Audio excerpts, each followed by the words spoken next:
AP CM Jagan మరి కాసేపట్లో ఇడుపులపైకి చేరుకోనున్నారు. నేటి నుంచి వైసీపీ ప్రచార పర్వం మొదలు కానుంది. వై నాట్ 175 టార్గెట్ నిర్దేశించుకున్న సీఎం జగన్ అసలు సిసలు యుద్ధానికి సిద్ధమవుతున్నారు. నేడు ఇడుపులపై నుంచి ఎన్నికల ప్రచార భేరీ మోగించనున్నారు. 21 రోజుల పాటు మేమంతా సిద్ధం బస్సు యాత్రకు శ్రీకారం చుడుతున్నారు. ఇడుపులపైలో వైఎస్ఆర్ ఘాట్ దగ్గర ప్రార్థనలు నివాళుల తర్వాత 1 బస్సు యాత్ర ప్రారంభిస్తారు CM Jagan.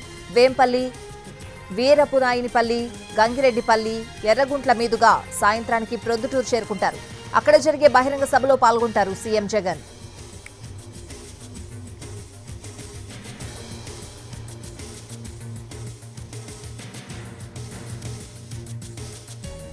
AP CM Jagan మరి కాసేపట్లో ఇడుపులపైకు చేరుకోబోతున్నారు. ఇడుపులపై నుంచి మా ప్రతినిధి రమేష్ లైవ్ లో సిద్ధంగా ఉన్నారు. అప్డేట్స్ అడిగి తెలుసుకుందాం.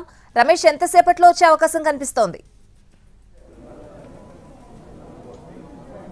స్వాతి, ఈ వైఎస్ జగన్మోహన్ రెడ్డి చేపట్టబోతున్నటువంటి ఎన్నికల ప్రచార పర్వానికి ఇడుపులపై కేంద్ర బిందువుగా మారబోతుంది. మరి కాసేపట్లో వైఎస్ జగన్మోహన్ రెడ్డి ఈ యొక్క ప్రదేశానికి రాబోతున్నాడు. ఇప్పటికే గన్నవరం నుంచి బయలుదేరినటువంటి ఆయన కడపకు చేరుకున్నారు. మనం చూసినట్లయితే దాదాపు ఒక 10-20 నిమిషాలు లేదా ఈ యొక్క ఇడుపులపై ప్రాంతానికి చేరుకోవడానికి అవకాశం మెండుగా కనపడుతుంది. ఎందుకంటే 12:40 నిమిషాలకు వైఎస్ జగన్ ఇడుపులపైకి చేరుకుంటారు. చేరుకున్నటువంటి తర్వాత ఇక్కడి నుంచి అంటే ఈ యొక్క ఇడుపులపై ప్రాంతంలోని వైఎస్ఆర్ ఘాట్ వద్ద ప్రత్యేక ప్రార్థనలో పాల్గొంటాడు. అందుకోసం ఇప్పటికే వైసీపీ శ్రేణులు అంటే అటు ఎమ్మెల్యేలు కావచ్చు, అటు ఎంపీలు కావచ్చు, అందరూ కూడా ఈ యొక్క ప్రాంతానికి చేరుకుంటున్నారు.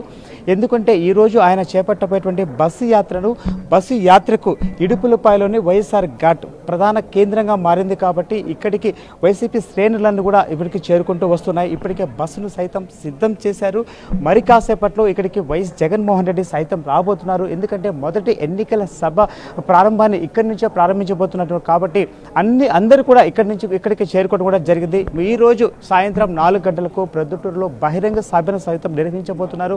అక్కడికి అంటే ఇక్కడ ఇడుపులపై నుండి బస్సు యాత్ర ప్రారంభించినటువంటి తర్వాత ఆయన వేంపల్లి అదేవిధంగా వీరపునాయనపల్లి, ఎర్రగుంట్ల మీదుగా ప్రొద్దుటూరుకు చేరుకుంటారు. ప్రతి మండల కేంద్రంలో కూడా ప్రజలతో మమేకమయ్యే విధంగా బస్సు నుంచి ఆయన ప్రసంగించే విధంగా ఇప్పటికే ఏర్పాట్లు సైతం చేస్తూ వస్తున్నారు.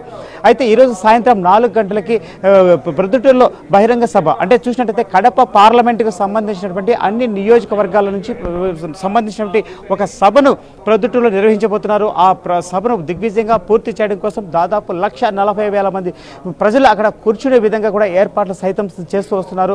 అయితే ప్రధానంగా కడప పార్లమెంటు సభ్యుడైనటువంటి వైఎస్ అవినాష్ రెడ్డి స్వయంగా ఆ సభ ఏర్పాట్లను చేస్తూ అక్కడే ఉంటూ పర్యవేక్షణ చేస్తూ వస్తున్నారు.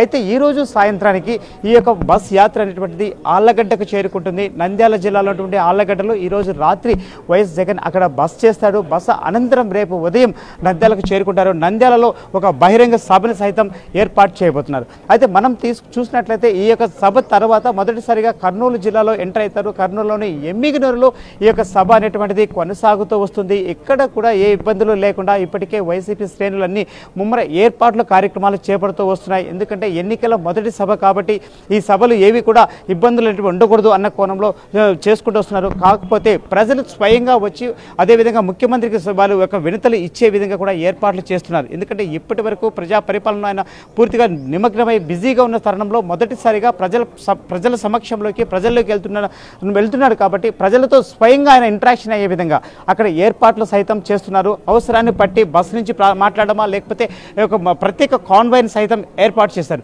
సో ఈ కాన్వాయ్ నుంచి కూడా ప్రధానమైనటువంటి లీడర్లు అందరితో కూడా మమేకమవుతూ వారందరితో 1-to-1 ఇంటరాక్షన్ అయ్యేటువంటి పరిస్థితులు కూడా కనపడుతూ ఉన్నాయి. అయితే ఈ యాత్ర అనేటువంటిది దాదాపు రాష్ట్రంలో 21 రోజు పాటు నిర్వహించే విధంగా 21 పార్లమెంటు ప్రాంతాలన్నీ కూడా కవర్ అయ్యే విధంగా కూడా ఈ వైసీపీ శ్రేణులన్నీ కూడా దీన్ని వ్యూహరచన చేశారు. అయితే టీడీపీ సైతం ఈరోజు ప్రచార కార్యక్రమం చేపడుతుంది. కాబట్టి దానికి భిన్నంగా చాలా గ్రాండ్గా ఈ కార్యక్రమం దిగ్విజయం పూర్తి కావాలి అనేటువంటి కోణంలో వైసీపీ శ్రేణులు కూడా చేస్తూ వస్తూ ఈ యొక్క కార్యక్రమాలు కూడా చేపడుతున్నాయి. ప్రతి పార్లమెంట్ అంటే ఇప్పుడు మనం చూసినట్లయితే 4 సిద్ధం సభలు జరిగినటువంటి పార్లమెంటు స్థానాలు కాకుండా మిగిలినటువంటి 21 స్థానాలను కూడా ఖచ్చితంగా అన్ని నియోజకవర్గాలు ఈ యొక్క యాత్రలో ఉండే విధంగా కూడా ఒక రూట్ మ్యాప్ని కూడా సైతం సిద్ధం చేశారు. ప్రతి ప్రాంతాన్ని కూడా టచ్ చేస్తూ ఎన్నికల నోటిఫికేషన్ వచ్చే రోజుకి ఈ యాత్ర పూర్తిగా కంప్లీట్ చేయాలా అన్నటువంటి ప్లాన్ అనేటువంటిది వైసీపీ అమలు చేస్తుందని చెప్పవచ్చు.